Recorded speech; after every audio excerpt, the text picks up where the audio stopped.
رمضان کے مہینے میں دن کے وقت کھانے پینے والے کے متعلق کہا گیا ہے ایک روزہ چھوڑنے کا عذاب 600 سال تک وہ دوزخ میں رہے گا۔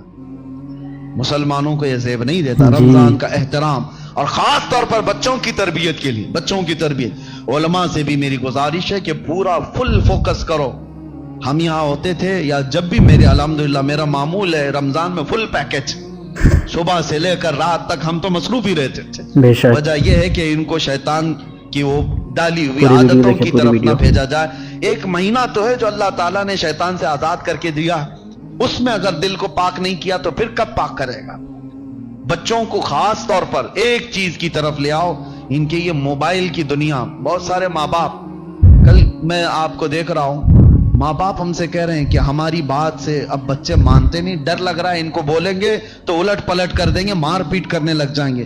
آج یہ نوبت آ گئی ماں باپ کی کہ تم بچوں کو روک نہیں سکتے، ان کے ہاتھ سے موبائل نہیں لے سکتے۔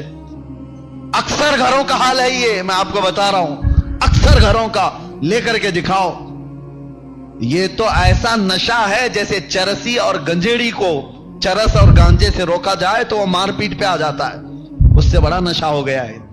رمضان بہترین مہینہ ہے ان کی تربیت کے لیے۔ سب لوگ یہ عہد کرو، ان سے کہو ٹھیک ہے موبائل تمہارے ہاتھ میں رہے لیکن اللہ سے ڈرتے ہوئے کبھی بھی گندی تصویریں تو دور کی بات ہے، تمہیں گیم کھیلنے کی بھی اجازت نہیں ہے۔ اپنے آپ کو انٹرٹینمنٹ کے لیے، وقت ٹائم پاس کرنے کے لیے نہیں ہے۔ اور اعتکاف میں جانے والے جو موبائلوں کے ساتھ اعتکاف کرتے ہیں وہ کیا بھلا اعتکاف کر رہے ہیں، ساری دنیا لے کر کے بیٹھتے ہیں۔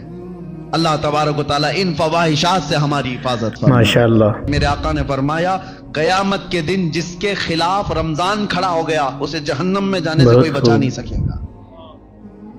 یاد رکھو آپ، جس کے خلاف رمضان اور قرآن کھڑے ہو گئے حضور فرماتے ہیں اس کو دوزخ میں جانے سے کوئی بچا بھی نہیں پائے گا، اور جس کی شفاعت کے لیے کھڑے ہو گئے تو پھر وہ جنت میں جا کر رہے گا۔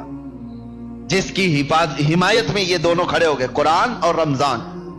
اسی لیے قرآن اور رمضان کیسے خلاف کھڑا ہوگا؟ اللہ کی بارگاہ میں مقدمہ کرے گا کہ مولا میں اس کے گھر گیا تھا، اس نے میری بڑی بے حرمتی کی ہے، میں اس کے گھر گیا تھا تیرا مہمان بن کر، اس نے میری بہت توہین کی ہے۔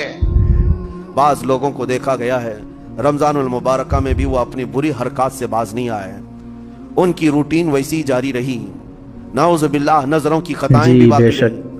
اور سب سے بری چیز یہ ہے کہ رمضان میں شیطان کی نیابت اگر کوئی کر رہا ہوتا ہے تو تمہارا یہ موبائل فون ہے۔ اکثر لوگ یہ سمجھتے ہیں کہ اس موبائل فون کو ہم استعمال کرتے ہیں تاکہ ٹائم پاس ہو جائے، روزہ کا وقت قریب آ جائے۔ اس ٹائم پاس کے چکر میں تم کیا کیا دیکھتے رہ جاتے اور کہاں تک یہ چیزیں پہنچاتی ہیں تمہیں اندازہ بھی نہیں ہوتا، احساس بھی نہیں ہوتا، تو تمہاری رہی صحیح عبادت کو بھی یہ ہضم کر جاتا ہے، کھا جاتا ہے۔ اس کے استعمال پر اگر کنٹرول ہے تو خوب استعمال کرو، لیکن کنٹرول نہیں ہے تو اے نوجوانوں اس کا بھی روزہ رکھو، اس انٹرنیٹ کی بلاؤں سے محفوظ ہو جاؤ۔ اس لیے کہ بہتوں کو میں نے دیکھا ہے ان کے دن بھر اور رات بھر رمضان میں سوشل نیٹ ورکس پر مصروفیت ویسی کی ویسی ہے جیسے دوسرے دنوں میں تھی۔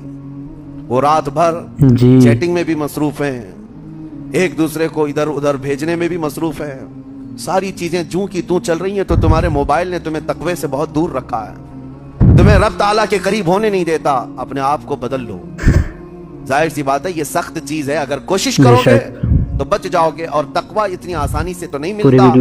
اپنے آپ کو سٹرگل کرو، انشاءاللہ العزیز دل پاک ہو جائے گا، پھر آپ کو اپنی زندگی کے اندر جو اجالے نظر آئیں گے وہ خود آپ محسوس کریں گے، آپ محسوس کریں گے۔ گناہوں کے اندھیروں نے دل پر ایسی کالک رکھی ہے کہ آپ کو کچھ بھی یہاں پر سمجھ میں نہیں آتا، ورنہ نمازوں کا لطف ایسا ہے، قرآن کا مزہ ایسا ہے، جسے یہ لگ جائے دنیا کی کوئی نعمت اس کے سامنے ہیچ نظر آتی ہے، کوئی چیز اسے اچھی نہیں لگتی، لیکن کب؟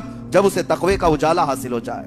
میرے عزیزو، اللہ کریم کی بارگاہ میں دعا گو ہوں، مولا قدیر و جبار ہم سب کو تقوی و پرہیزگاری عطا